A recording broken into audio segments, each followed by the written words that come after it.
मांगें तो कोई देने के लिए तैयार ही नहीं है, तभी तो ये आंदोलन चल रहा है ना कंटिन्यू।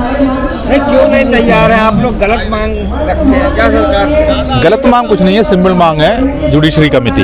जुडिशियल कमेटी देने में क्या दिक्कत है, लेकिन जुडिशियल कमेटी अगर दे दिया को दूध का दूध पानी का पानी निकल के आएंगे, तो यही रिजल्ट आपको मिल रहा है जो आपको एक हफ्ते के अंदर अंदर आपने एक रिजल्ट देखा होगा, जो कि सेवारत सेना के अंदर भी ये होता है। अगर मान लो उनके खिलाफ अगर आवाज़ उठाया तो उसका डेड बॉडी आ जाएंगे घर पे, ये कई केस में आया हुआ है। तो इसी हिसाब से, लेकिन हम सिविल में रहता है, लेकिन संवैधानिक तरीका से हम अपना आंदोलन कर रहा है, सरकार से मांग रखा है। इसके लिए हमारा जो वरिष्ठ अधिकारियों को कुचली होने का कोई ज़रूरत नहीं है, जो कि हम सरकार से मांग गया है, सरकार से परमिशन लेके बैठता है, सरकार हमको बैठने की परमिशन भी देता है। तो फिर इसमें हमारा मांग को पूरी नहीं करने देने वाला जो काम है वो हमारा वरिष्ठ अधिकारी करता है, जो कि उन्होंने 75 साल से बना के रखा हुआ अपना इमारत तोड़ना नहीं चाहता है। आप लोग अपने अफसरों की बुराई करते रहते हो, कभी सरकार की भी तो बुराई करो। वहाँ पे जो है प्रधानमंत्री जी हैं जो सारे निर्णय खुद लेते हैं। देखो, प्रधानमंत्री तो हर जगह पर कह रहा है उन्होंने ओआरओपी दे दिया, तो हमने उनको ये कहा है ओआरओपी जो दिया है तो उसका विसंगति दूर करने वाला काम भी उन्हीं का है। उसी के लिए वो तैयार नहीं थे, तब हम लोगों ने जुडिशियल कमेटी का मांग किया। लेकिन जुडिशियल कमेटी देने में दिक्कत इसलिए है, वही तो मैं कह रहा हूँ, जो को फौज जो बना हुआ है वो अंगा कानून, जो काला कानून जो बना कर रखा है, काला अंग्रेज का तरफ से जो उन्होंने अपना जो तलवार चलाता है, तो उनका पास वो जो पावर है वो पावर इस्तेमाल कर रहा है। लेकिन अभी मैं आपको बता रहा हूँ, शुरुआत से लेकर अभी तक काफ़ी फ़र्क है। शुरुआत में तो मैं आपको कहना चाहता हूँ, जो फरवरी 20 तारीख को हमारा आंदोलन शुरू होने के बाद जो 3 अप्रैल को हमारा कॉल था ऑल इंडिया लेवल में, जो कलेक्टर के पास मेमोरेंडम देना, तो 20 फरवरी से लेकर 3 अप्रैल के बीच में यहाँ पर यही जंतर मंतर पर हमने देखा, हमें उखाड़ के फेंकने में, पुलिस को लगा के लाठीचार्ज कराने में, परमिशन ना देने में, और ट्विटर में लिख रहा है और कुचालने के लिए लिख रहा है, आतंकवादी बैठा है, एंटी नेशनल हो रहा है। इसी जैसा हमारा वरिष्ठ अधिकारियों ने टिप्पणी कर रहा था। उसी के बाद जब उनको पता चला, जो 3 अप्रैल को ऑल इंडिया लेवल में जैसे जवान अपना झंडा लेकर बाहर निकला, तो उनका मतलब प्रॉब्लम यही हो गया, वो सोचा अब जैसे जवान को हम रोक नहीं सकता। लेकिन उनको वो इसको तोड़ने में लगे थे। तब एक हफ्ते के अंदर जो 9 अप्रैल को आपने देखा, हम लोगों ने यहाँ फेडरेशन बना दिया, जो फेडरेशन में उसी टाइम पर 150 से ऊपर संगठन हाथ मिलाया था।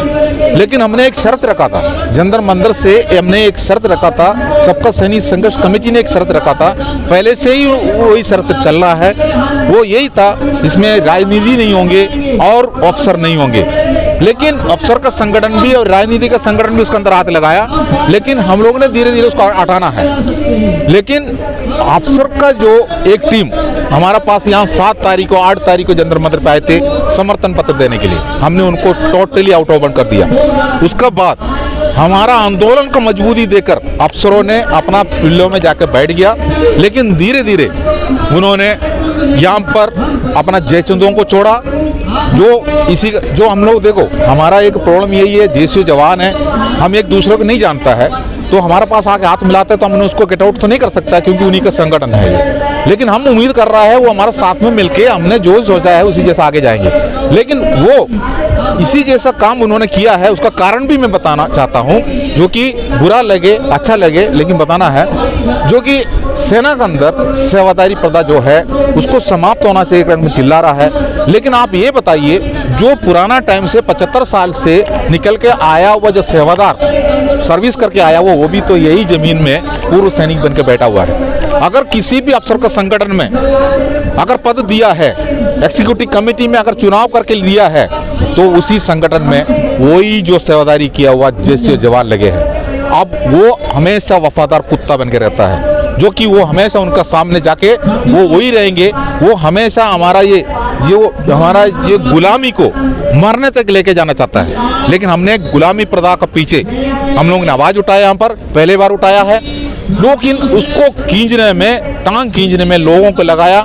हम उनको पहचानने में देरी होता है, जो कि हम पहचान नहीं पाते, बिल्कुल नहीं पहचान पाएंगे। अभी हम लोग खड़े हैं, हम 2-3 आदमी, अभी इसी जैसा हम इसी जैसा खड़ा है तो हम एक दूसरे कैसे पहचानेंगे, हमारा रैंक का है, लेकिन काम से हम पहचानता है लेकिन देरी हो जाता है। इसलिए सरकार का तरफ से रोज यहाँ बैठने के लिए आदेश देता है, परमिशन देता है, तो आज 248 डेज जो हमारा 348 डेज हो चुका है, एक साल होने वाला है, तो ये परमिशन हमको कहाँ से मिला? एक साल तक हम बैठा है ना, तो ये परमिशन तो हम सरकार देता है, हमारा सेना का अधिकारी थोड़ी देता है। तो सरकार हमको परमिशन देता है तो हमारा मांग जायज है करके सरकार को पता है, लेकिन जो बनाया हुआ जो तरीका उन्होंने हमारा गुलामी, हमारा सेना को, हमारा सेना का जीसू जवान को गुलामी से बाहर करने के लिए हमारा अफसर चाहता ही नहीं है, जो कि वो अंग्रेजी शासन अभी भी लगा के हमें मरने तक लेके जाने के लिए सोचता है, लेकिन ये हम कदाई होने नहीं दूंगा, जो कि बाकी बेल्ट फोर्सों में नहीं है। सेना में अभी भी ये जो चालाकी तरीका से रखा गया है, एक एडवाइजरी भी आपने देखा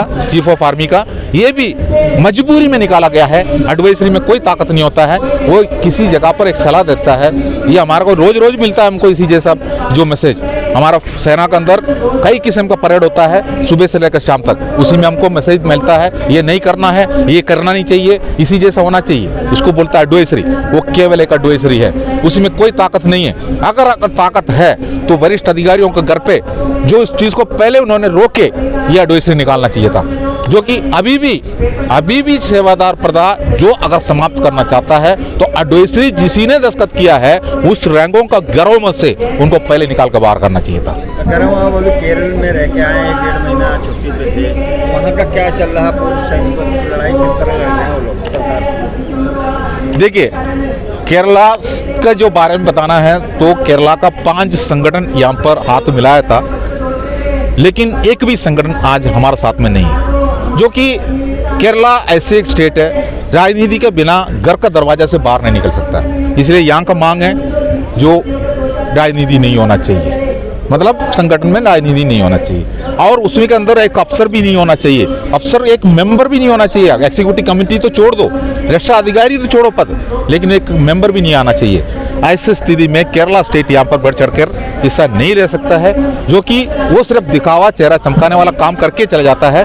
उसी के बाद वहाँ पर जाके अपना संगठन बनाता है, अपना फेडरेशन बनाता है, हमारा यहाँ का कॉल का डेट में उधर दूसरा कुछ तरीका निकाल देता है। यहाँ का जंतर मंतर का नाम लेकर वहाँ पर जो पब्लिक को इकट्ठा करना चाहता है, लेकिन पूर्व सैनिक जागरूक है। वहाँ पर जो संगठन के ऊपर किसी भी संगठन जो भी यहाँ पर हाथ मिला के गया था, उन्हीं का चेहरा चमकाने वाला काम को उन्होंने पहचान लिया है। व्यक्तिगत रूप से जंतर मंतर पर कई केरला का टीम ने, आप लोगों ने देखा होगा, यहाँ पर आए थे, 10-15 दिन बैठ के गए थे, लेकिन जो संगठन जो हाथ मिलाया है उनसे कोई पॉजिटिव जो फायदा जंतर मंतर पे अभी तक नहीं हुआ।